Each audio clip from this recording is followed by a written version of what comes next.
자, 요번에 이제 할 게 이제 천주교 전파인데, 요 천주교 전파 관련돼 갖고 예전에 한번 객관식 기출 문제에 언급이 됐어요. 그래서 요거 이제 철학자들, 그러니까 그 당시 신학자들이 어떻게 천주교에 대해 인식을 했는가, 그리고 우리가 천주교 탄압 관련된 내용 있죠. 이런 것들이 시험 문제 나왔기 때문에 한번 좀 보기도 하죠. 자, 기본 강의 내용을 이제 가지고 좀 요약을 한 다음에 진행을 할게요.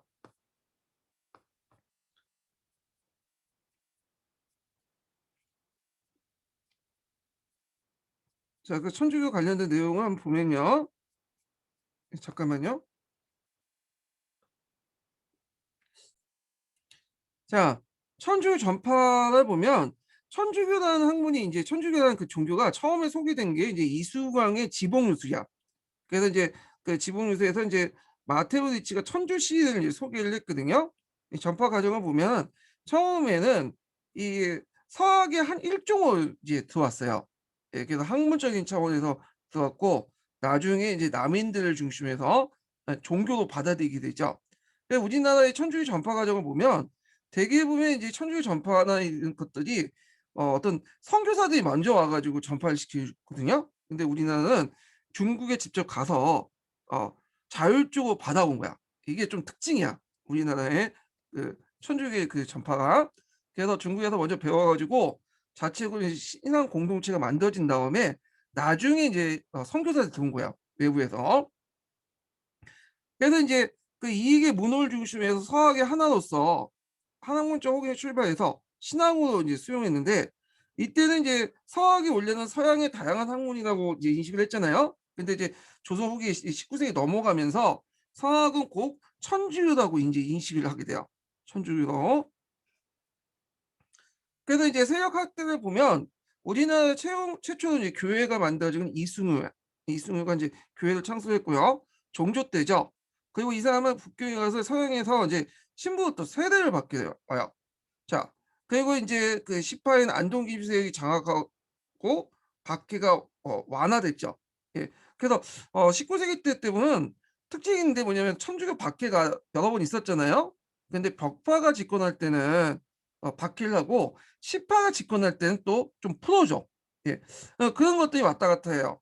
자, 그래서 인제 나중에는 이제 세력이 커지면서 북경 교국 가나라에서 분리돼서 독립된 인제 그 가 가나안권이 프랑스 외방 선교사가 맡아지면서 조선 교구가 이제 성립되고요. 그다음에 인제 서양인 신부도 입국을 하죠. 그리고 우리나라 최초의 인제 신부가 누구냐면 김대군이에요. 김대건. 자, 이 김대건은 이제 중국에 가 갖고 세례를 받고 거기서 공부를 한 다음에 신분을 인제 받아서 신부가 된 다음에 들어왔거든요. 그래서 인제 이들도 뭐 서양인 신부와 함께 김대건도 나중에 병호박해 때 순교를 당하죠. 그래서 평등사상과 내세신앙이 전파되면서 주로 남인 계열의 신학자들 중심으로 해서 퍼져나갔다. 자, 처음에 인제 그 천주교 유포에 대해서 반관적 입장을 이제 취했어요. 예. 그래서 이제 이때 이제 정조의 자세를 볼 수 있는데, 정조는 천주교가 유파되니까 이거는 인제 성리학적 가치관이 확립되지 못하기 때문에 나타난 일시적 현상을 본 거야. 그래서 '성리학적 가치관을 확보하면 그것은 자연스럽게 없어질 것이다.' 그렇게 생각을 했는데, 문제는 요때 뭐가 터져요? 전례 문제가 터졌죠. 진산 사건. 그래서 최초에 이제 시내박해가 터져 났어요. 근데 이때까지 시내박해 때까지 해도 그 관련자들만 처벌했지 천주교에서 집단적으로 이제 뭐 박해를 한다거나 예 그런 것들은 없었거든요. 예. 그래서 이제 뭐랄까 소극적 탄압 요 정도? 요 정도 이제 했어요. 근데 이제 여기 내용을 보면 이제 나중에 본격적으로 이제 박해를 하기 시작하죠. 예. 자, 그러면 인제 천주교 하면 이제 4대 박해가 있죠. 요거 꼭 기억을 해 두셔야겠죠. 최초의 박해는 정조 이제 일어났던 신해 박해요.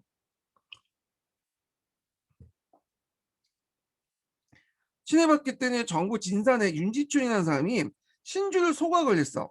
이 진산 사건이라고 또 하는데, 신주라는 것은 이제 조선시대 때는 각 지방 그 가문마다 그 가모가 있어요. 사당이 있죠, 집안에.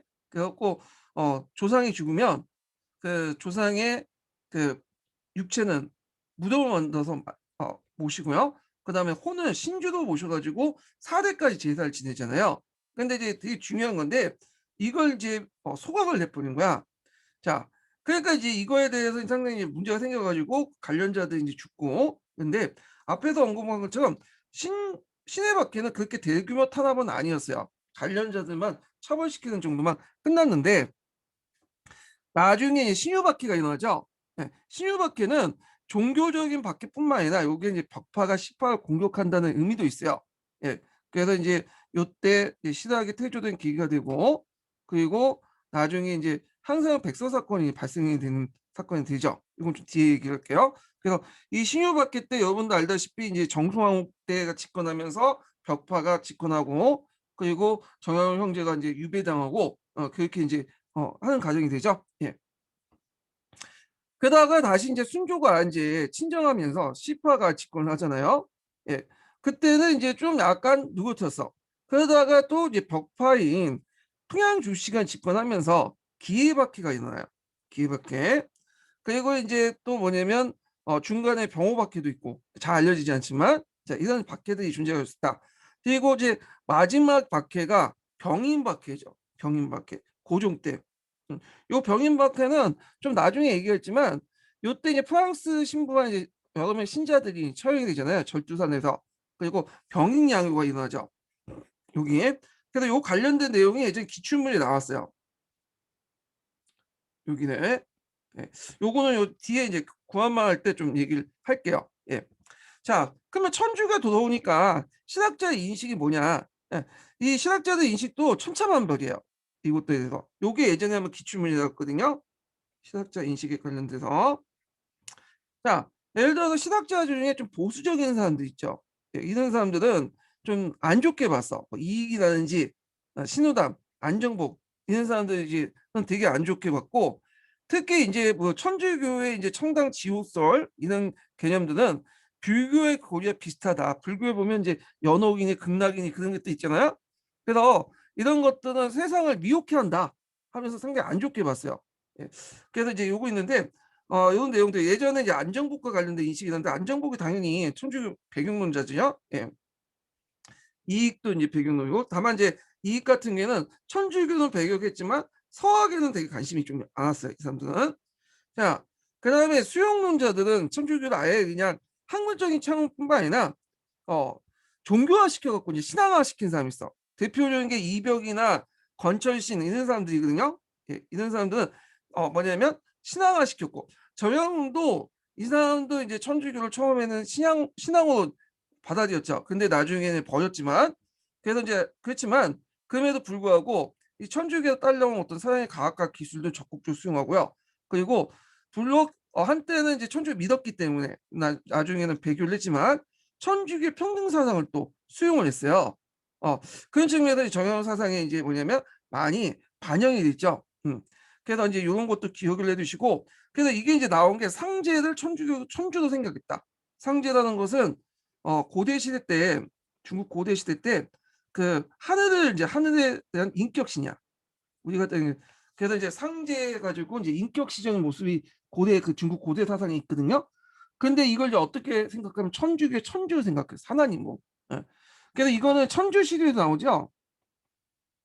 이 마테오 니치가 인제 그 할 때 성리학의 니 사상을 비판하면서 여기에서 이제 하늘이라는 의미는 니가 아니라 뭘로 해석한 거야? 하늘은 너네들이 예전에 믿었던 상제다. 이 상제가 천주교에서 말하는 하나님이다.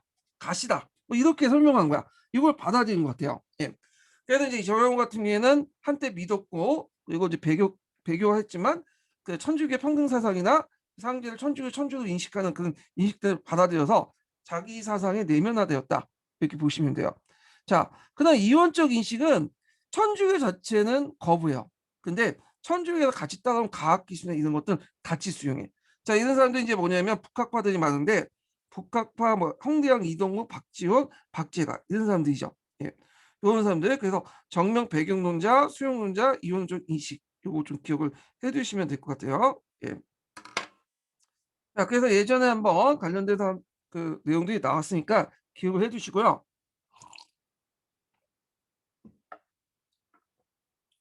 자, 여기 보면 인제 그 관련된 내용 한번 읽어 볼게요. 그래서 이제 교과서 내용 읽고, 그다음에 천주교 전파 관련된 그 통론 내용도 읽고 푸셈 내용도 있는데, 푸셈을 제가 이제 하나하나 읽기는 좋을 것 같은데 너무 시간이 걸려.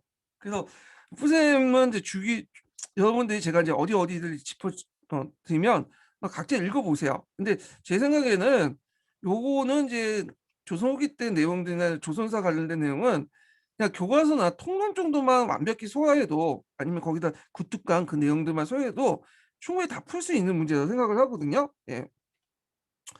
하여튼 뭐 이렇게 해 갖고 이제 한번 볼게요. 예. 그 기본 내용은 이제 그 교과서에서 한번 찾아서 볼게요. 60 페이지 펴 보세요. 60 페이지 보충 자료. 자, 60 페이지 한번 볼게요. 60페이지에서 61 페이지 한번 읽어 보겠습니다. 서양의 문물 수용과 서학의 전례. 17세기 무렵 조선은 중국에 간 사신들을 통해서 서양의 문물을 받아들였다. 당시 베이징에 있었던 서양의 선교사들이 고려하며 서양의 과학서적, 천리경, 만원경이죠. 자명종 같은 문물을 받아들였다. 천주교는 17세기 중국 왕래하는 사신들이 서양 관련된 서적을 국내에 가져오는 과정에서 서학으로 소개했죠. 그러니까 이때 서학은 천주교뿐만 아니라 서양의 과학 기술을 다 포괄된 개념이야. 그래서 이때는 그냥 학문적 사상적 측면에서 연구를 했다가 나중에 18세기 후에는 이제 남인 계열의 일부 신학자들이 신앙으로 받아들이기 시작해요. 그래서 그 관련된 내용이 이제 기출문제 나왔죠. 그래서 이승훈이 베이징에 가서 서양의 신부들에게 최초 세를 받고 신앙 활동을 했고, 그 다음에 19세기 선교사들이 국내에 들어와서 포교 활동하면서 신자 수가 특히 늘어났다. 자, 천주교 하나님 천주 앞에서는 인간평등, 내세의 영혼, 영생, 예수의 이웃사랑과 박의 정신을 실천을 강조했다. 자, 이는 이제 현실 속에 공통받는 사람들에게 위안을 줬고, 이런 연유도 천주교는 신분제에 속박해서 차별받던 하층민이나 중인들, 그다음 상민과 부녀들 사이에 널리 빠르게 전파되었다. 정부는 초기에는 천주교 심하게 금지되지 않았다. 그러니까 이때는 이제 정조 때 인식을 볼 수 있는데, 그냥 내버려두고 성리학적 가치관을 좀 뭐냐면 강화시키면 자연스럽게 없어질 거라고 인식을 했던 것 같아요. 자, 그런데 이제 그 과정에서 교세가 점점 확산되고 천주교가 조상에 대한 유교적 제사의식을 거부한 사건이 나타났죠. 이게 이제 앞에서 언급한 진산 사건 같은 것도 있죠. 자, 이에 정부는 국왕의 권위에 도전한 성리학적 질서를 무너뜨린다는 이유로 천주교 사교도 규정을 탄압하기 시작했는데, 근데 아직까지 진산 사건이 일어날 때, 그러니까 최초에 이제 박해였던 그 신해박해 때까지는 그 소극적이었어. 예, 소극적이었어. 이 정조 때죠. 자, 근데 이제 천주교 대개 이제 비교적 간대했으나 정조 때는 순조가 즉위하면서 정승환후가 집권했잖아요. 그래서 노동 강경파인 벽파가 집권했어요. 그러면서 이제 이승을 비롯해서 300명의 천주교인들 처형하고 대대적인 탄압을 했죠. 이게 이제 신유박해예요. 이때는 정치적인 목적도 있었다. 기억을 해주세요. 그래서 벽파가 시파를 공격하기 위해서 펼쳤던 사건이다. 이렇게 보시면 되고, 그리고 아울러 항사형이 프랑스의 무력동을 요청한 백서 사건을 계기로 천주교 탄압이 더 강해졌다. 자, 이 백서 사건이 항사형이 1801년에 신유밖에 일어나니까 청해 베이징 주교에 조선에 군대를 보내다는 청원서를 보낸다가 발각된 사건이죠. 이게 왜 백서냐면, 요게 이제 뭐 화학적 처리를 해가지고, 그게 여기 보면 안 보여. 서찰이. 근데 이제 불빛에 비춰보거나 뭐 이렇게 하면 비치게 물이 풀면 이런 식으로 비쳐 보이는 거 있죠. 예, 제가 그 화학적 설명을 잘 못하는데, 하여튼 이런 처음에는 백지로 보이다가 물에 넣거나 불빛에 비춰보면 글씨가 보이는, 그렇기 때문에 이제 백서 사건이라고 해요. 근데 이때 이제 천주교인들이 이런 사건을 알면서 그러니까 반카톨릭 정서가 널리 확산된 것도 있어요. 왜냐하면 이 카톨릭 애들이 기독교 애들이 자기 민족보다는 국가보다는 더 종교를 우선시한다. 그래서 종교 좀 탄압받으면 물론 그 이해는 하겠지만, 어떻게 국가의 어떤 우리나라 조선의 국가를 외국세에 빌려갖고 공격하도록 이렇게 하냐. 이런 것들이 좀 약간 부정적인 인식도 이제 뭐냐면 확산되는 계기가 또 돼요. 자, 그 다음에 이제 그 천주교 소용대 관련된 밑에 이제 정주 실력에 있는 내용도 있죠. 진산 사건과 관련된 내용 한번 읽어보시고, 자, 그다음에 천주교 전래되면서 박해를 받다. 이렇게 좀 볼게요. 자, 여긴 지약사에 있는 내용, 지약사. 자, 천주교는 16세기 말에서 17세기 초에 조선에 알려지기 시작했는데 정도운동은 명예사신을 갖다 오면서 천주교 서적을 이제 가지고 왔고요. 이수관과 유목인 등 천주교 교리를 자신의 저서에 소개했다. 요거 내용 꼭 기억을 해두세요. 요게 예전에 기출문제 나왔어요. 예문에. 그래서 이제 이수관 같은 경우에는 이제 지봉유소대에서 어 여기 천주시 있죠. 이 천주시를 소개를 해줬죠. 예. 그래서 이 천주시와 관련된 내용이 있는데 기억을 해주시고, 천주시는 마테오 리치가 이걸 이제 천주교 교리를 중국인들 사고 방식에 맞게 뭐냐 서술한 거야. 아까쯤에 얘기했던 중국인들이 이제 그 고대 유학 그 유교 고대 그 시대 때 상제라는 사람이 있었죠. 인격화된 신. 이걸 하나님과 이제 빗대 가지고 이렇게 얘기했죠. 그래서 너희들이 믿고 있는 그런 하늘의 의미는 잘못된 거다. 예. 그래서 천주교 그 성리학이 니라는 개념이 하늘이 아니라 너희들이 예전에 고대 시대 때 믿었던 이 상제라는 의미가 하늘의 의미다. 그래서 상제는 꼭 하느님이다. 이런 식으로 소개를 했잖아. 그 얘기를 했잖아요. 그래서 이승왕이 이제 그걸 이제 가지고 지복유서에서 소개를 했던 거고요. 자, 당시 지식인은 천주교 서양의 학문의 이식의 서학이라고 이제 칭하였다. 자, 그다음에 18세기 후반에 정치 사회적 모순에 고민했던 일부 남인 학자들이 서학을 신앙으로 받아들였고요. 자, 이승우가 이제 베이징에 영세를 받고 오면서 신자 수가 늘어나기 시작했고, 천주교는 신 앞에 모든 사람이 평등하다는 교리와 내세 신앙을 힘입어 제하의 양반, 중인, 부유한 농민층까지 퍼져나갔다. 그러나 천주교가 조상에 대한 제사를 거부하는 등 성리학의 기본 이념과 충돌하자 국가에서는 천주교 사교를 규정하고 신주를 불태운 윤진층, 이 윤진층은 이제 진산 사건과 관련된 거예요. 처형하게 됐다.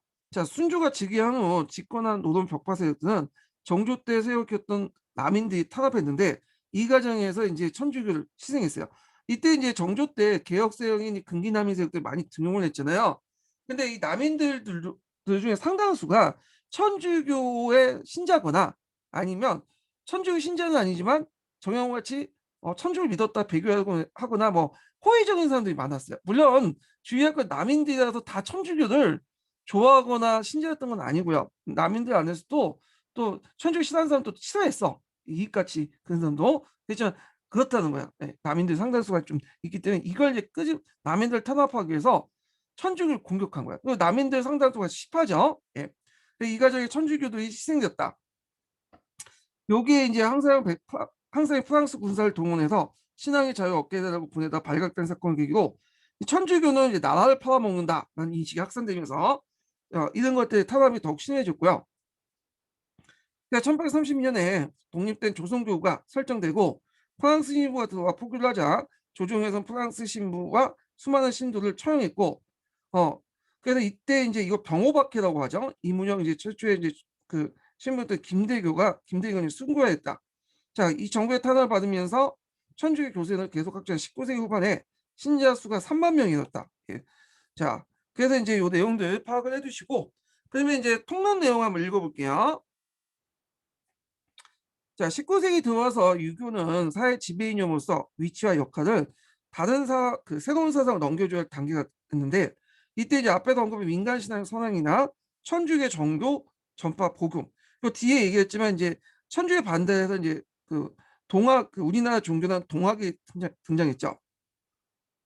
자, 천주교는 16세기 말에 중국에서 전래되었으며 이것 17세기 북경에 왕래하는 사신들에 의해서 우리나라에 소개되었다. 그러나 당시에는 천주교 서학이라는 서양의 학문을 간주됐을 뿐 신앙을 위한 종교 활동을 받아들인 건 아니었다. 이수강이 지봉유소에서 마테우치의 천주시를 소개한 이후 이익이나 그의 제자는 신우등, 안정복 등의 주로 남인 신학들이 여기 관심을 갖지만 이건 주자학적 견지에서 이를 이해하려고 했고 비판적 태도를 가질 수밖에 없었다. 그래서 앞에서 얘기했지만 남인들이 천주교에 대해서 이해하는 게 좀 상반된다고 했죠. 그래서 좀 이익이라든지 그 성호 우파에서는 천주교를 되게 배격하고 상당히 안 좋겠지만 일부 남인들, 천주교 이 성호 좌파들, 정영이나 그 형제들, 그런 사람들은 또 적극 수용하거나 수용하지 않더라도 호의적인 사람들이 많았어요. 예, 요걸 좀 염두에 두시고 보셔야 돼요. 자, 특히 천주교 청당 지육서는 불교의 교리 같은 건 여겨줬고 따라서 세상을 미혹해 한 것이라고 하여 극력하게 배척당했다.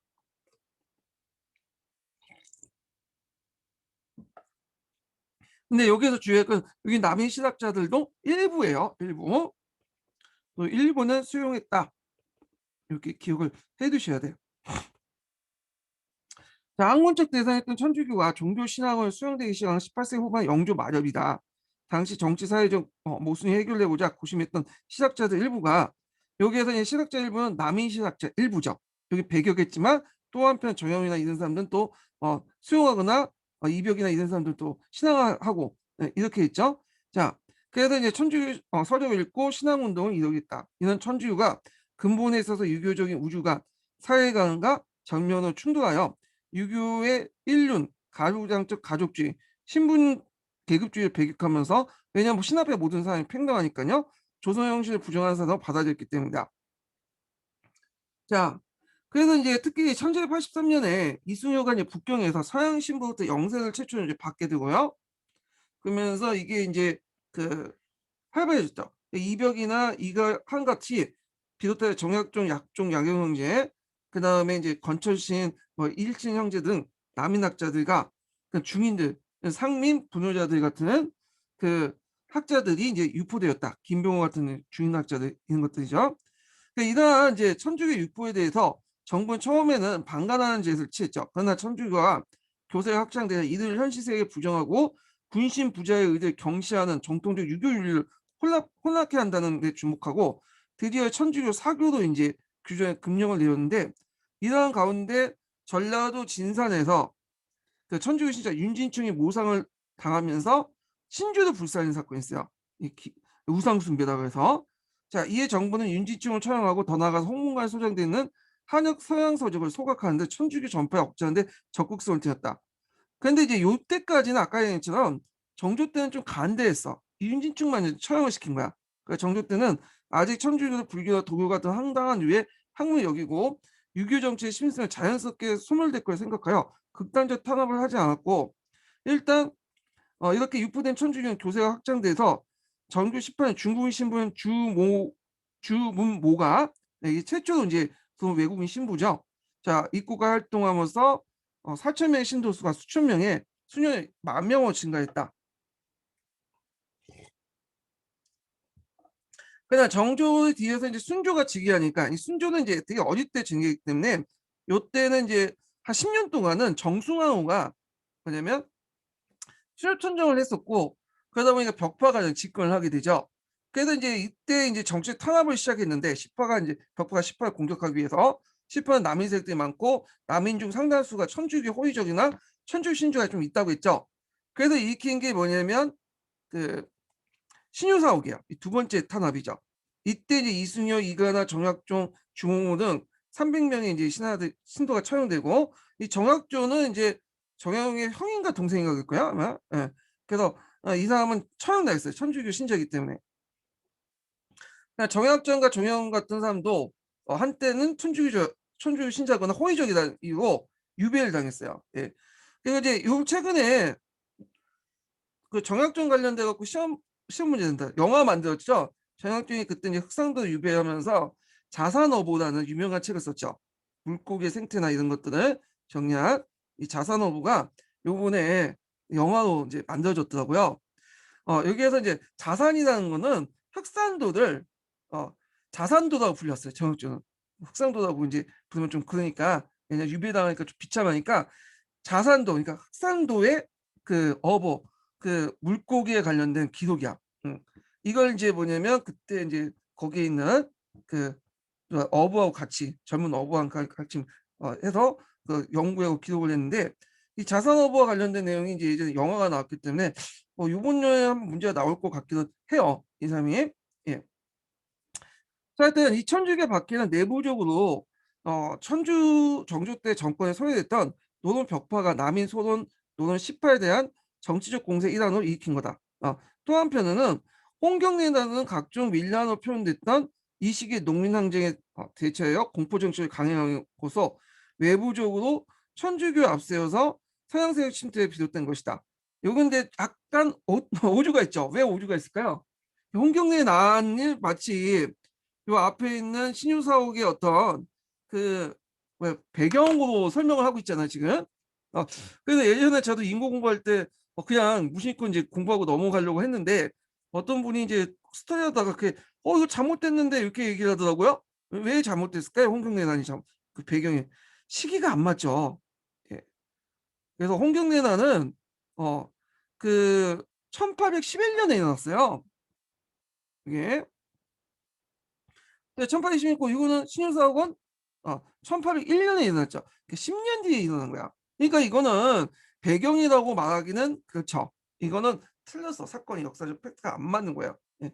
그래서 읽다 보면 개론서라든지 뭐 이런 그 교과서 보면 틀린 게 좀 있어요. 틀린 게. 그러면 수정해서 읽어야 돼요. 뭐 관점이라든지 의견이라든지 이런 것들이야 뭐그 주관이 많이 들어갈 수 있으니까. 근데 팩트 자체가 틀린 게 있어. 팩트 자체가. 예. 요거 좀 수정해서 보세요. 이때 이제 항사형이 이제 뭐냐면 북경에 있는 프랑스 주교에게 무력을 동원해서 조선에서 신앙과 포기자를 보장받는 서신을 보내죠. 자, 요게 이제 문제가 됐던 항상 백서 사건인데, 자, 이게 발각된 항상 백서 사건이 일어났다.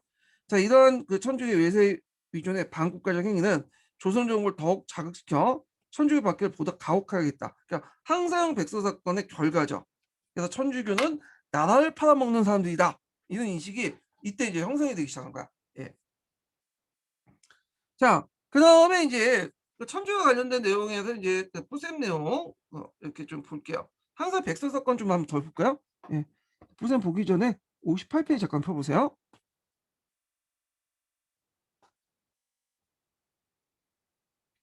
자, 항상 백설 사건 관련된 여기 있는데 여기 이제 그 백서 내용이에요. 예.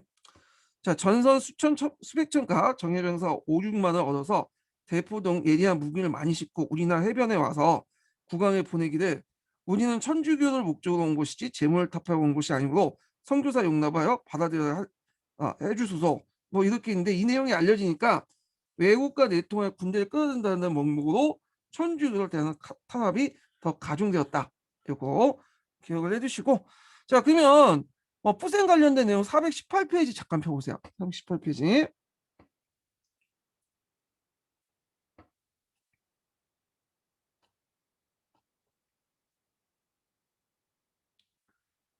자, 여기는 보니 이제 그 서학의 전례 갖고 이제 그 천주교 관련된 내용이 있는데요. 한번 보면 여기 이제 두 번째 단락에 이제 마테오 리치가 나요. 마테오 리치는 이제 중국사 관련되니까 그때 좀 얘기를 하고 이 마테오 리치가 이제 쓴 책이 천주시죠. 예. 그래서 천주시가 이제 들어오게 되고 그 다음에 우리나라에 또 들어왔던 것이 뭐냐면 그 마테오 리치의 곤욕만국전도예요. 요게 이제 우리나라에서 이제 상당히 큰 영향을 주는데 요 자체가 또 예전에 기출문제 나왔죠. 요게 이제 뭐냐면 신학자들의 어떤 중국 중심 세계관을 탈피시키는데 큰 영향을 줘요. 앞에서 언급한 건 이익 같은 사람도 이걸 보고 중국도 이제 대지의 한 조각에 불과하다 이렇게 얘기했잖아요.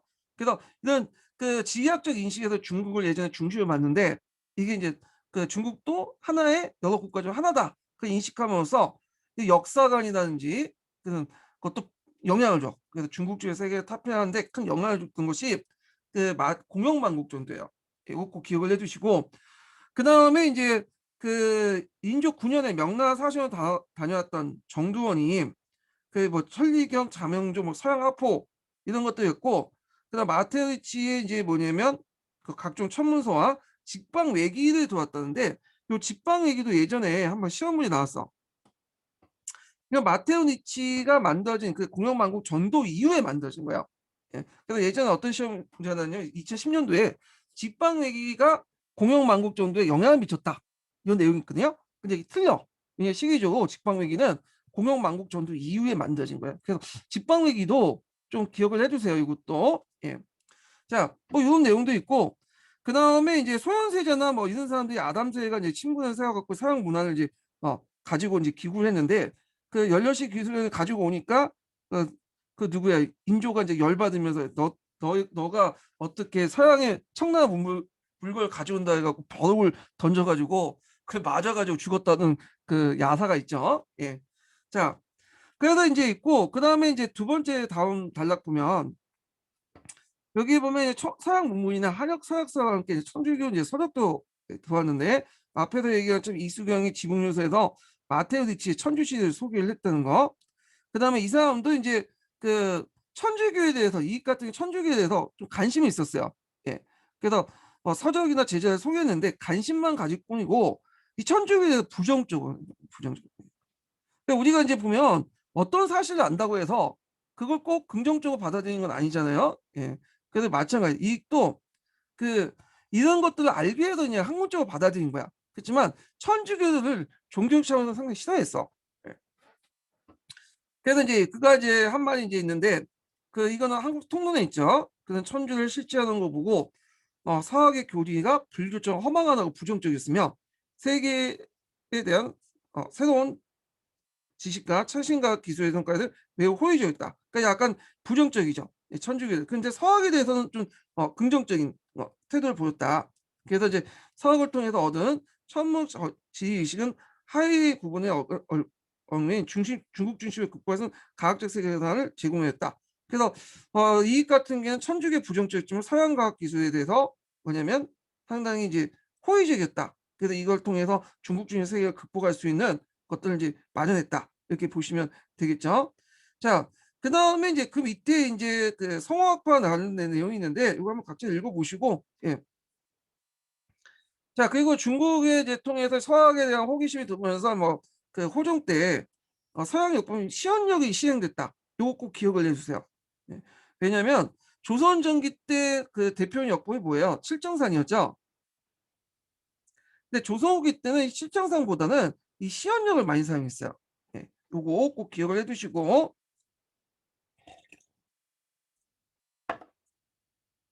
그리고 인제 수원 화성을 이제 할 때 그 효율적인 축조를 위해서 기기도서 같은 것들을 이제 내려줘서 한약성의 기기도서 같은 거 해 갖고 있는데 요게 뭐 거중기라든지 뭐 이런 것들이 나오죠. 예. 자, 그러면 천주교 학생과 인제 뭐냐면 정주의 대응을 볼게요. 자, 한역 서학서를 통해서 서학의 전례에 우호적이었던 조선에서는 서학은 특별히 금지되지 않고 점차 확산되는데 이는 곧 서교가 천주교라는 학생의 의미도 하기도 한다. 그래서 서학의 우호적인 양반 남성 지식인층은 그 교리가 유교의 윤리가 상충되지 않고 도리어 실천에서 보완하는 점에서 보유도를 동의했기 때문에 서학 수용에 구애가 될 것이 없다. 자, 근데 이해 봐 여기까지는 얘네들은 인제 뭐냐면 뭐 이런 태도죠. 천주교는 배격하더라도 뭐랄까 거기에 그 담고 있는 서양의 어떤 과학 기술 이런 것들은 받아들이면 오히려 유교를 좀 보완될 수 있지 않느냐 이런 생각을 갖고 있는데 근데 이에 반해서 인제 서민층의 부녀자들은 만민평등 그러니까 그 천주교를 인제 그대로 신앙화해 갖고 받아들인 거죠.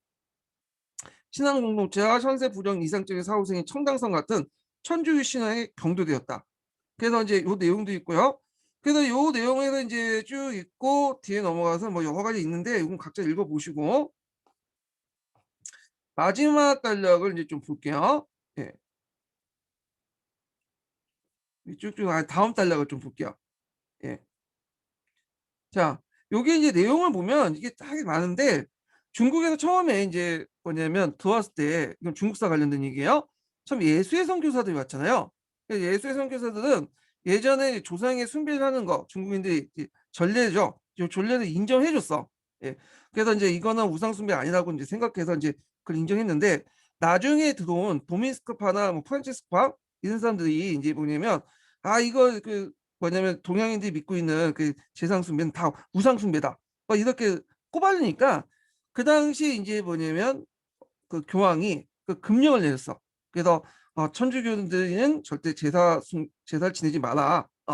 자, 이렇게 인제 하다 보니까 처음에는 중국도 상당히 청나라 때죠. 청나라 때 이제 상당히 이제 뭐냐면 호의적이었던 이 중국도 청나라도 갑자기 그렇게 하니까 인제 뭐냐면 반발을 하게 되죠. 왜냐하면 동양에선 그 조상 숭배가 상당히 중요하잖아요, 제사 지내고. 그리고 나서 이제 강희제 때 인제 금고령을 내리고 쫓아내 버렸어. 예. 그리고 인제 나중에 예수회만 좀 받아들였죠. 예수회는 인제 기술적인 차원에서. 게다가 이것도 뭐 옹정 걸령대 넘어서 예수에도 쫓겨날 뻔이고. 자, 그러면서 이런 것들이 조선에도 영향을 미쳐요. 예. 그래 갖고 인제 이때 그 뭐냐면 그 조선에도 영향을 미쳐 갖고 인제 그 조선에 많이 믿었던 그 사람들도 인제 제사를 이제 거부하고 그렇게 하게 되죠.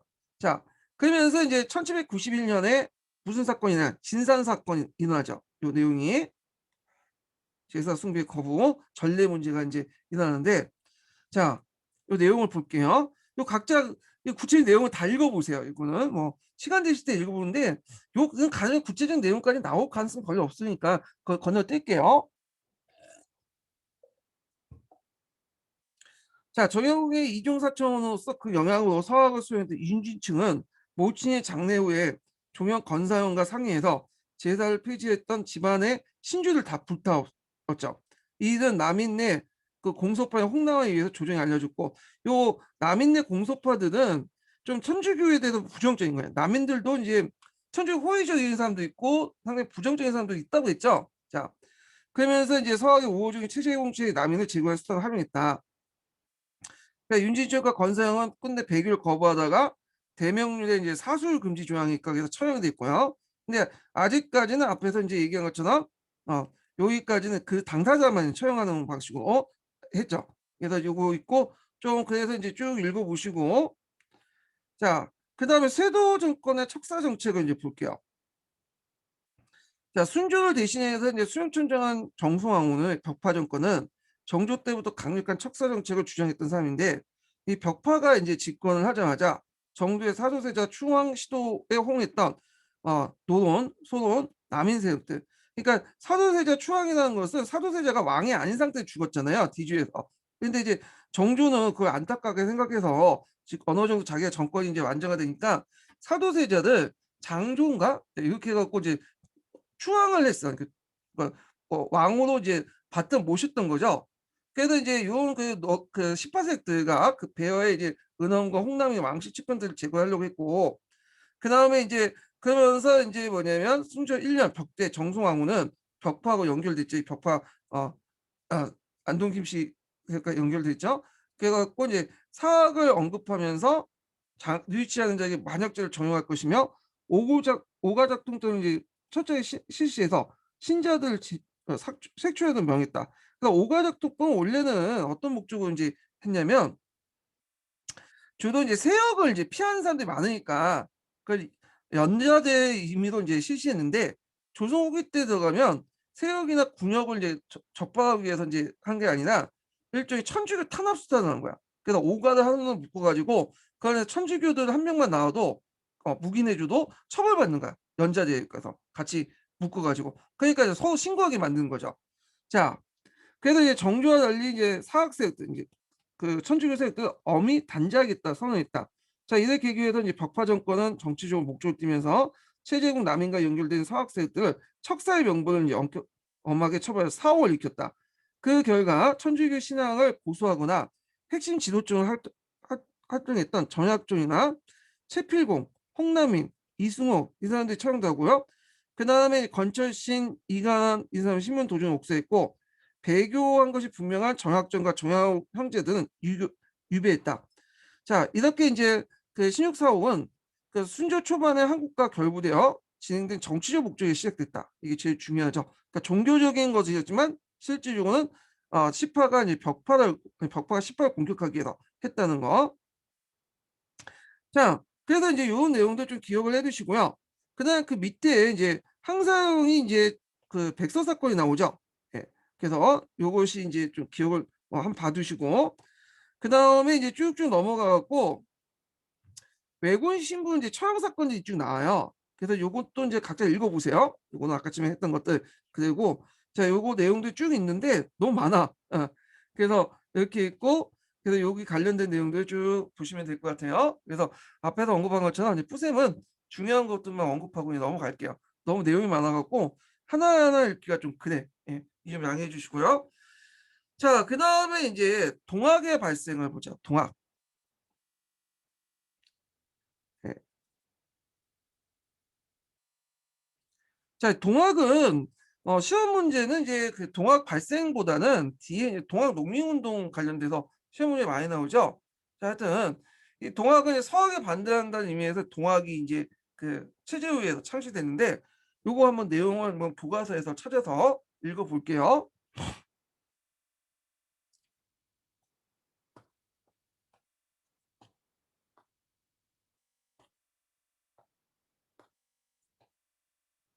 자, 여기 보면 인제 "동학이 창조되어 확산되다."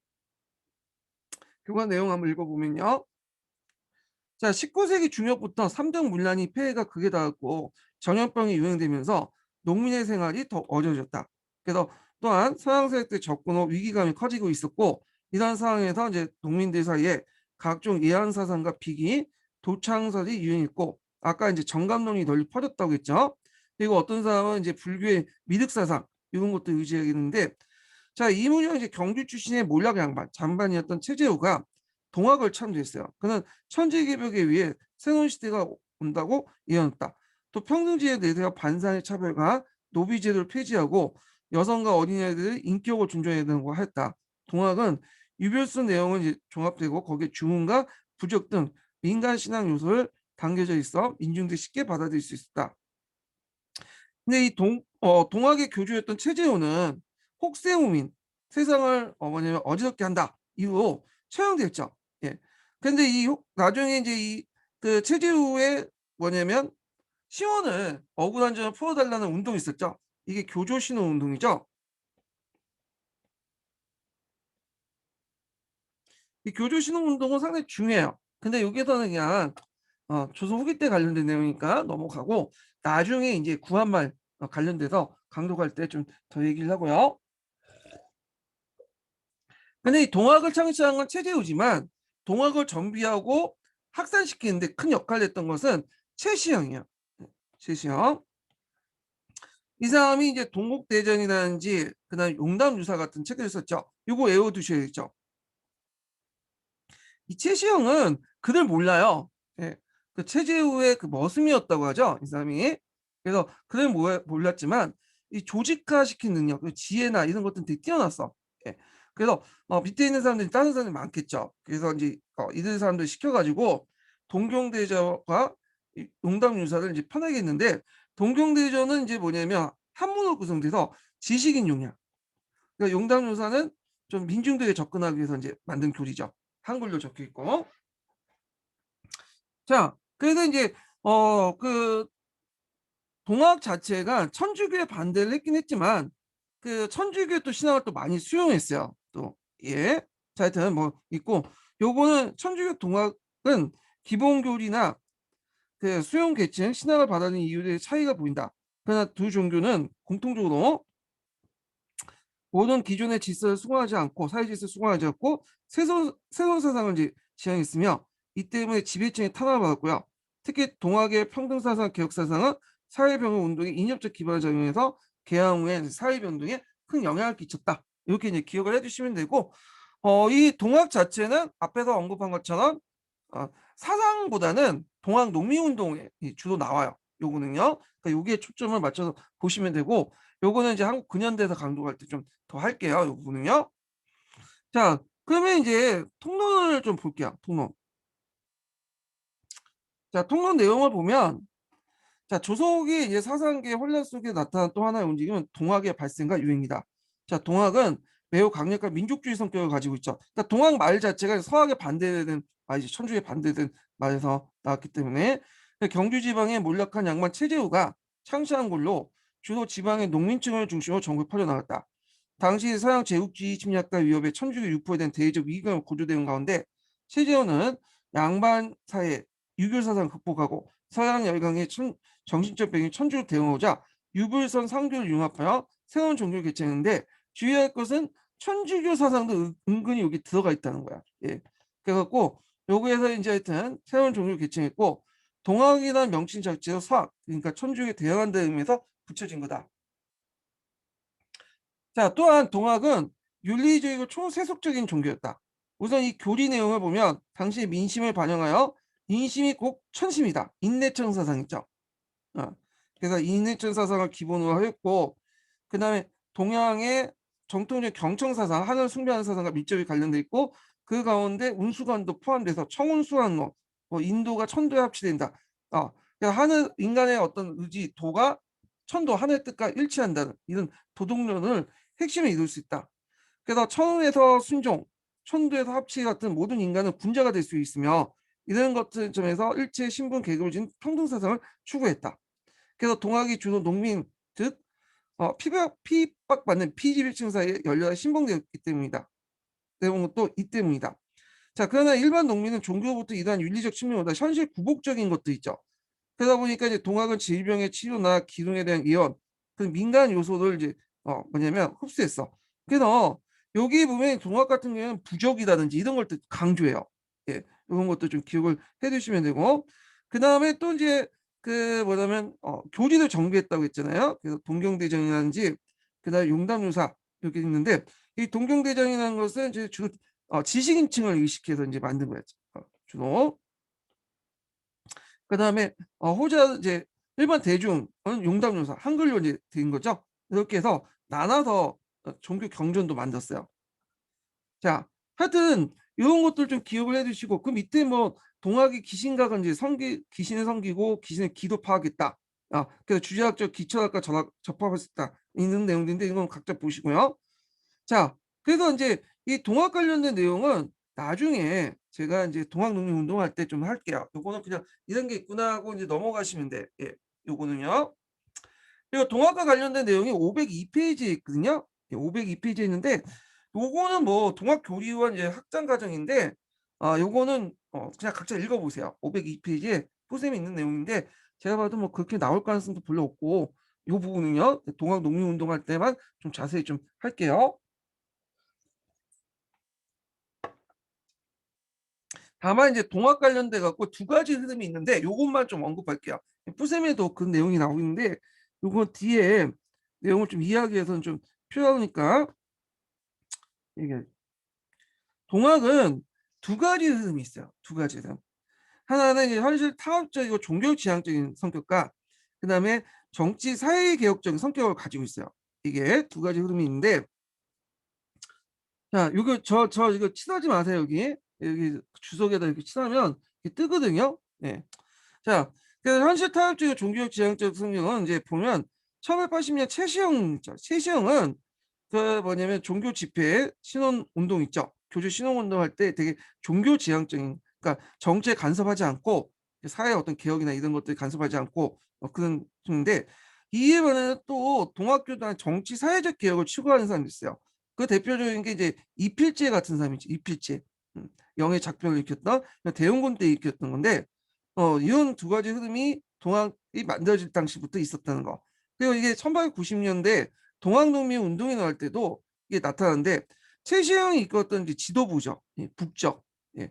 동양의 핵심 세력들은 신원운동을 주도를 했고 근데 신원운동을 주도할 때 정치적까지 확대시키지 않았어요. 정치 사회개혁까지. 이들은 이제 말 그대로 그냥 신원 교조의 억울한 점을 풀어주고 종교적 차원을 좀 인정하자 공인해달라 조선정부 때 그 정도인데 이것을 남적은 이용했죠. 그래서 보훈 집회나 이런 데서는 처음에는 이제 보훈 집회 같은 경우에는 종교적 차원에서 했지만 그다음에 정치적 사회 개혁적인 것도 확대시켰잖아요. 이건 뒤에 좀 얘기했지만 그 남적 같은 동학농민 운동의 주체로서 정치 사회 개혁을 또 하려고 했다는 거. 그다음에 이제 1900년대 되면 동학안에서 일본과 결탁한 세력들이 등장해요. 이 대표적인 이용고거든요. 이용고 이 사람이 시청교를 만들어. 자, 그러니까 이제 반발해갖고 이제 송경이가 동학을 천도교로 이제 이름을 바꿔서 민족 개혁적인 성격을 띠게 되고, 근데 1920년대 들어서 또 천도교 안에서도 어 일본과 타협적인 성향을 등장한 세력들 등장하고 있죠. 그래서 이제 이런 심판하고 해. 최진이 대표적인 거. 그래서 이들은 이제 일제 타협하고 자치도를 지지하고요. 그다음에 나중에 신간의 우파와 결탁해서 신간의 분열 원인을 제공했다. 또 한편은 비타협적 민족주의 구파가 있어요. 항일 무장 투쟁을 정하고. 그래서 이 천도교는 이렇게 동학이나 천도교는 이렇게 한편은 현실 타협적 종교 지향적인 모습이 있고 또 한편은 그 정치 사회개혁적인 성격도 동시에 띠고 있다. 이렇게 이제 보시면 될 것 같아요.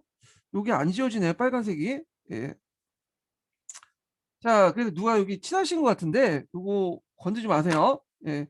거기다 적어 놓으면 이게 남거든요, 이런 것들이. 그냥 화면에 계속 남으니까 여기 칠하지 마시고. 자, 그래서 요 정도 두 가지 흐름을 좀 기억을 해 주시고, 이게 뿌셈에 있는 내용이에요. 예. 그래서 요거 정도만 기억하고 넘어갈게요. 자, 그다음에 이제 한국사 통론에서 이제 다시 정치사가 들어와서 19 세기 세도 정치와 관련된 내용을 좀 얘기할게요. 자, 여기 인제 보면 세도 정치 관련되었고, 예전에 한번 기출에 언급됐었죠, 요 부분은. 세도 정치. 그래서 예전에 인제 분당 정치가 말피화된 게 한국 정치로 넘어가면서 일본 독재가 되잖아요. 일당 독재가 되죠. 예, 주로 노동 계통의 인제 사람들이 독재를 하게 되고, 근데 여기에 들어가면 인제 일문 독재가 되는 거야, 세도 정치는.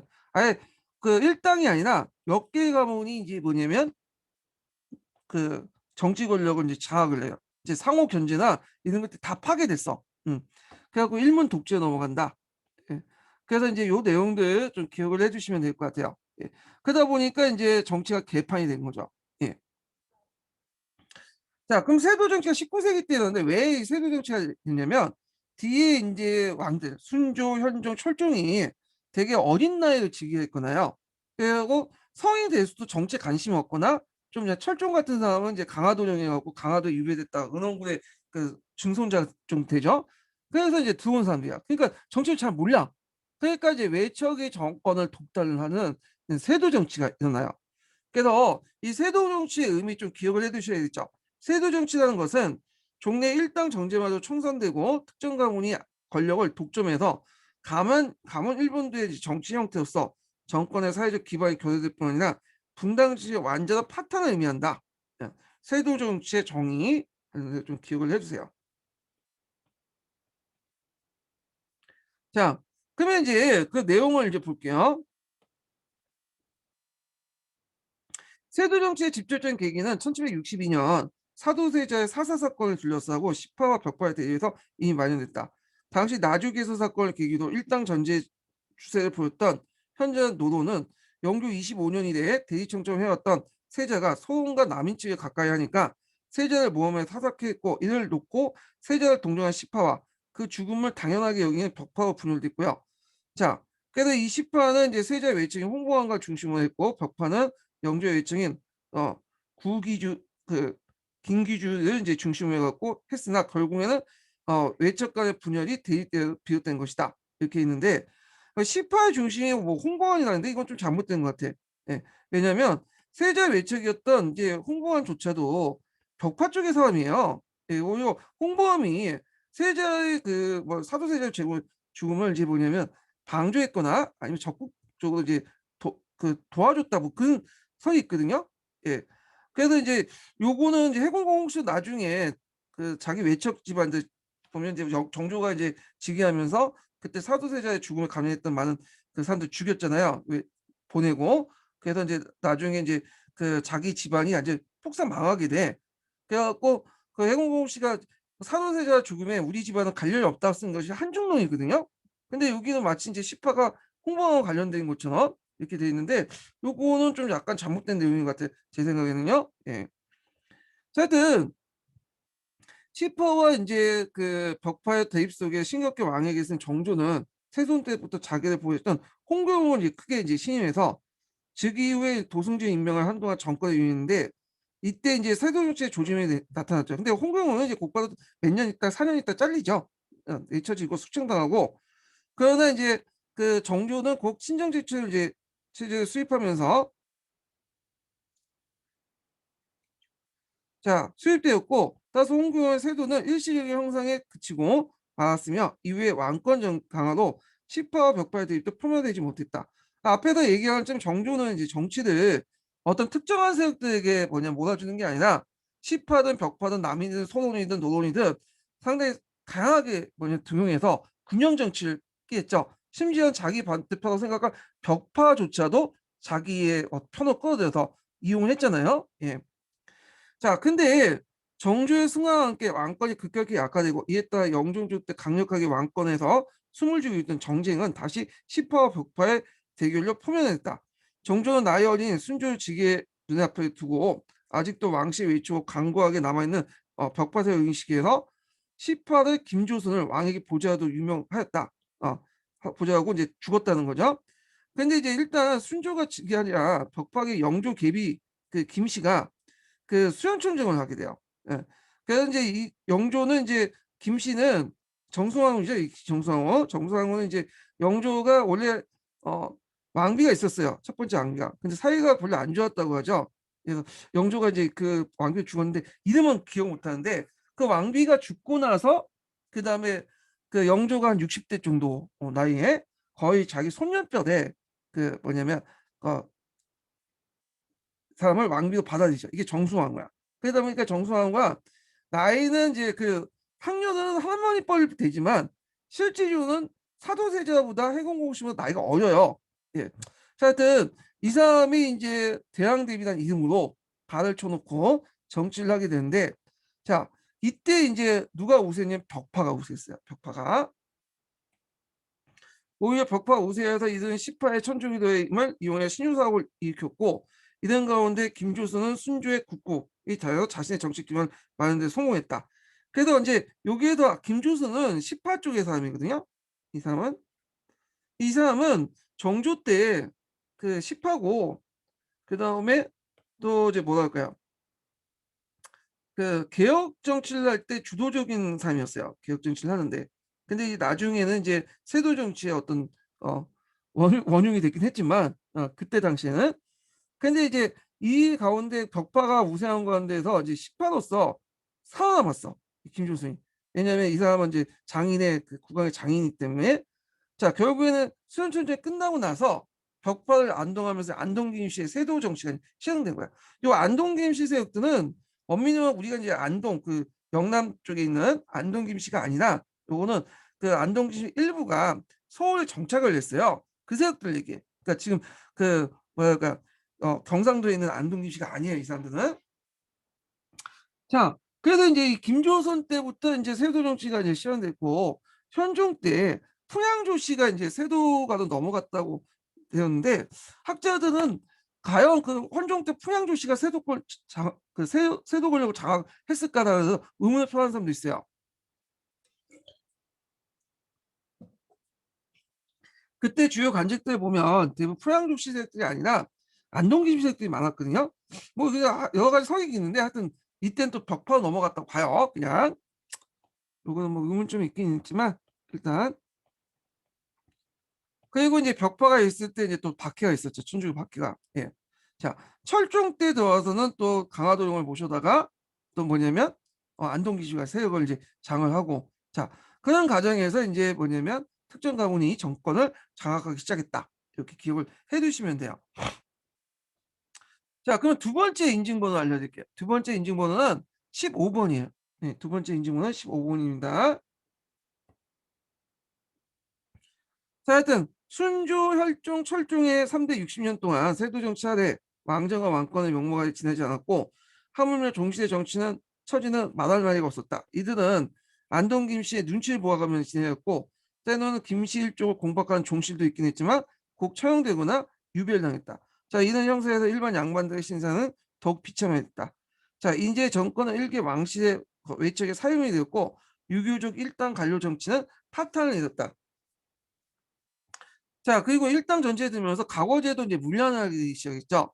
그래서 이제 그 당시 신분제 병동세 과거 영시제에 대한 신분적 제약이 무너져 있는 가운데 세도 정치하에 이제 급제적 난발, 그러니까 뇌물 성행, 연주대형 급제 등 온갖 비교. 그러니까 세도 정치가들은 그 자제들은 자기 이름만 쓸 줄 알면 합격을 할 수 있어요. 또 그다음에 또 뇌물을 받고 이제 합격을 시키고 그다음에 또 매간 매직 같은 것도 있었죠. 예. 그래서 간직 매매도 되게 많았어. 그래서 그러다 보니까 이제 간직을 이제 돈을 주고 사다 보니까 이 사람들이 되게 원했던 자리가 어떤 냐면 지방 수령직이야. 지방 수령직. 왜냐면 지방 수령직은 예전에 잘 안 가려고 했잖아요. 근데 이 당시에는 지방 수령직이 상당히 알짜배기였어. 지방 수령직 임명하면 일단 뇌물 받고 이제 뇌물 주고 지방직 수령직 임명하면 어떻게든 본전을 뽑아야 될 거 아니야. 그 가렴 주고를 해. 그러다 보니까 이것이 또 밀란의 배경이 돼요. 예. 그리고 그 당시에 이제 요 부민들로 수탈 대상이 되고 예. 자 근데 그렇게 또 했던 건 이유가 뭐냐면 제도적으로 측면에서 볼 때는 비변사 있죠. 예전에 좀 비변사가 이제 세도 정치기 때는 주요 그 기반이었다고 했죠. 어 이 비변사의 권한 중에 이제 이때 지방 수령의 임명권까지 장악을 해요, 인사권까지. 그러다 보니까 이 비변사를 중심으로 해서 간직매매 이런 것들이 행해졌고 당연히 이제 매간 매집을 하는 사람들은 본전을 뽑기 위해서 어떻게 해서요? 온갖 여러 가지 방법을 해 갖고 축제의 열을 올리겠죠. 그러면서 일반 농민들 피해는 말할 것 없이 분홍이나 상인들, 수공업자도 수탈이 있어.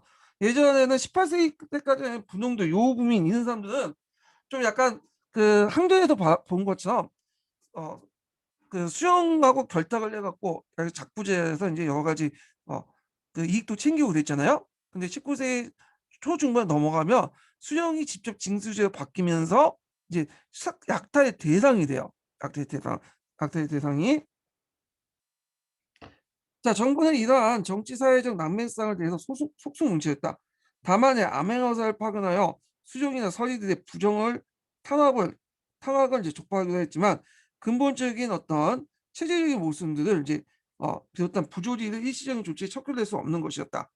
자, 이와 같이 이제 19세기 조선 사회는 정치, 경제, 사회, 사상 모든 면에서 기존의 체제를 청산할 단계에 와 있었다. 그러나 당시의 지배층은 일시적인 미봉책에 극복할 뿐 어떠한 근본적인 대책도 수립하지 못하였다. 자, 이러한 상황에서 민중은 대대적인 폭력 항쟁이 일어나는 건 당연한 것이다. 이렇게 있고요.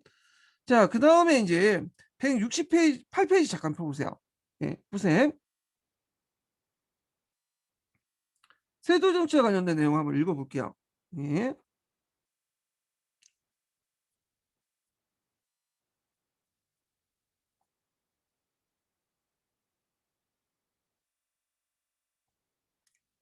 쭉 앞으로 가야겠네요.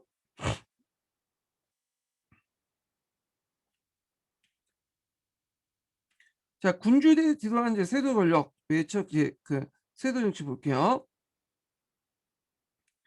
자, 첫 번째 전략은 이제 각자 보시고 자, 순조 때 정치 세력은 노론 내 부파인 시파와 벽파가 구성되는데 이들은 영종조 때 홍광의 북단과 김기준의 남당을 각각 연호했다. 자, 그래서 이제 요런 내용도 있고요.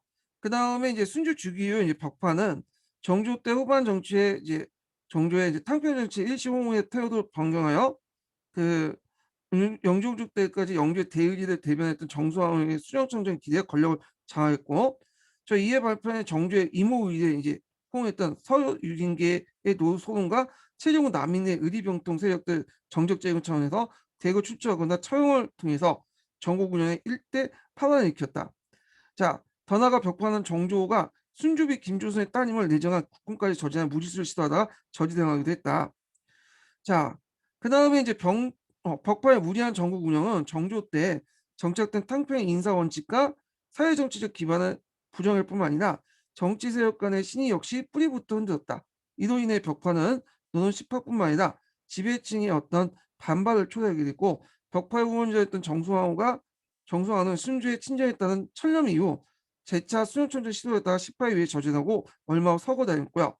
자, 벽파가 왕씨의 후원을 이루니까 당연히 새로운 국구였던 김주손이 이제 장인이죠. 그 순주의 장인이 뛴 시파의 반격을 받고 급속하게 몰락했다. 그래서 김조순에 이끄는 시파의 집권을 기결했다. 그러니까 김조순의 인물이 세도 정치의 원흉인데 이 사람은 아까 이제 그 정조의 개혁 정치를 내세웠던 때 활동했던 사람이죠. 근데 이 정조 때 활동했고 근데 막상 그가 집권하니까 우리가 이제 18은 이제 정조의 임오리의 실현이라고 이제 의미가 아니라는데 이게 무슨 말이냐면 18 자체가 정조의 임오리를 집권했거든요. 그러니까 임오리라는 것은 임오하번 때 세도 정치 임오하번 때 누가 죽었어요? 사도세자가 죽었잖아요.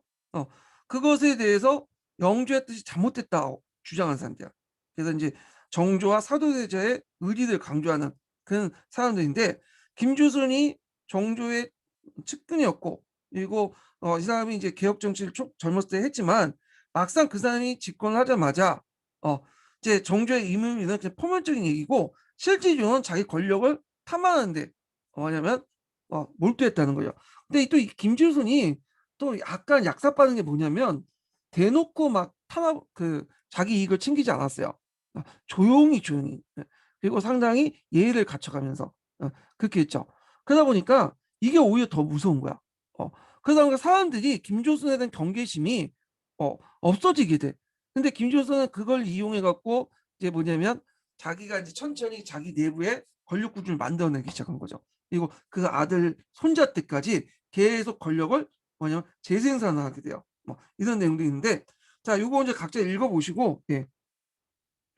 자 그래서 이제 뭐 여기에 이제 뭐 세도 정책이 쭉 나왔는데 요거 좀 그냥 한번 보시면 될 것 같아요. 예. 헌정 때 이제 잠깐 풍양조씨가 성장을 했다, 요 내용들.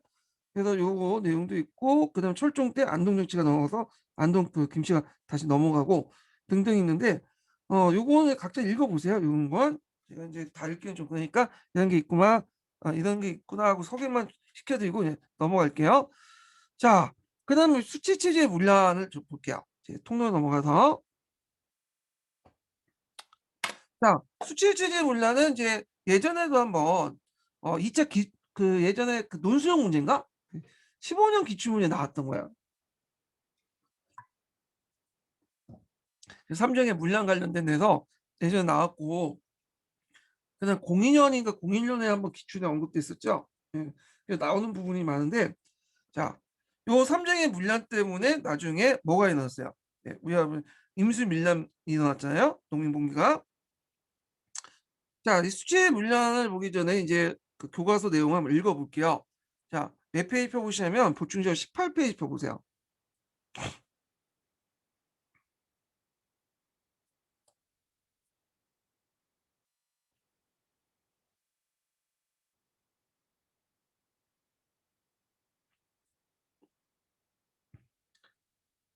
자, 여기 보면 이제 삼정의 문란에 극심해지다 있는데, 요거 좀 읽기 전에 제가 기본 강의 내용을 좀 설명하고 이제 읽을게요. 이게 더 편할 것 같아.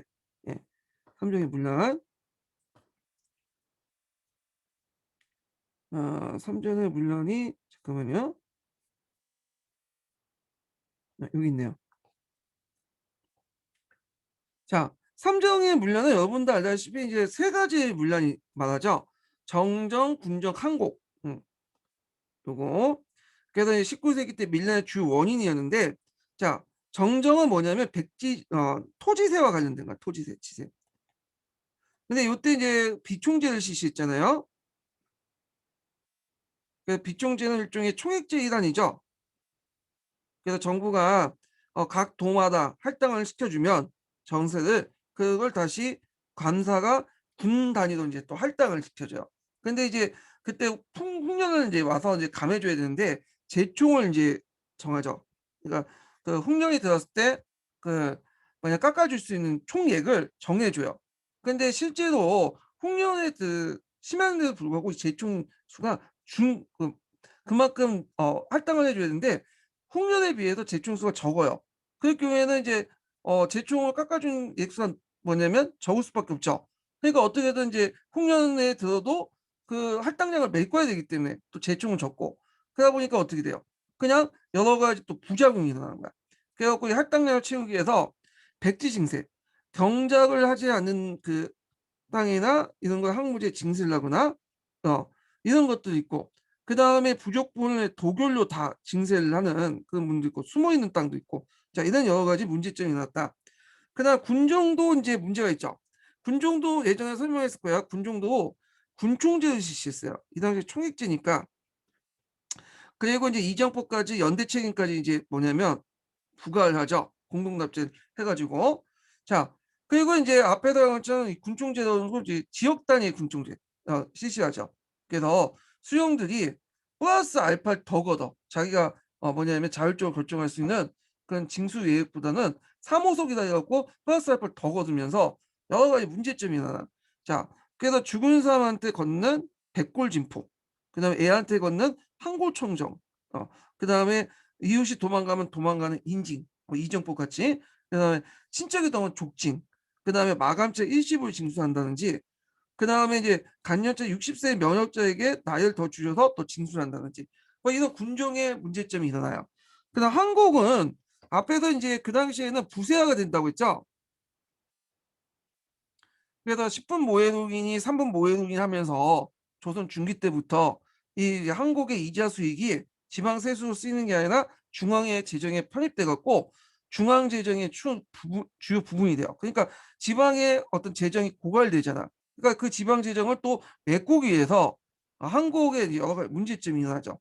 반작 같은 출납관계 허위도 보고 잉여부를 차지한다든가, 허유, 창고에 없는 곡식을 장부에서 있는 것 좀 꾸민다든가, 반백, 그 견을 섞어서 1석을 2석을 만드는 행위, 이무, 한국의 가격차를 이용해서 싼 한국을 파는 고객에 사서 이익을 차지하거나, 그 다음은 뭐 등등등 이런 것도 있고, 거기에 좀 눈여겨볼 게 뭐냐면 돈을 받고 그 대신 쌀 내주는 게 아니라 돈을 받는 거야. 그러니까 쌀 내주고 돈을 이제 나중에 쌀 대신에 받는 행위.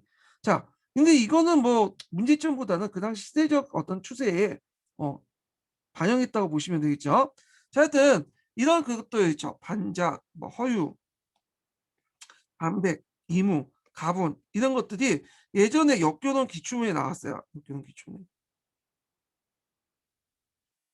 그래서 이게 예를 들면서 이제 예를 설명한 부분이 있거든요.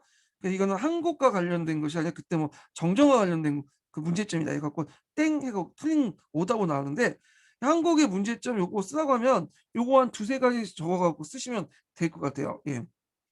하여튼 이런 삼정의 문란이 후에 밀란의 배경이 되었다. 그래서 이 밀란이 일어나니까 이제 삼정 이정청을 만들어 놓고 이걸 개선하려고 했죠. 예. 요 부분, 요것도 예전에 기출에 나왔죠. 예. 요거 꼭 기억을 해두시면 될 것 같고요. 자, 그러면 이제 통론 관련된 내용을 한번 읽어볼게요. 이게 이거 시간이 좀 걸리긴 하는데 지금 4시 정도 되네요. 예, 그러면 좀 쉬었다가 진행을 하겠습니다.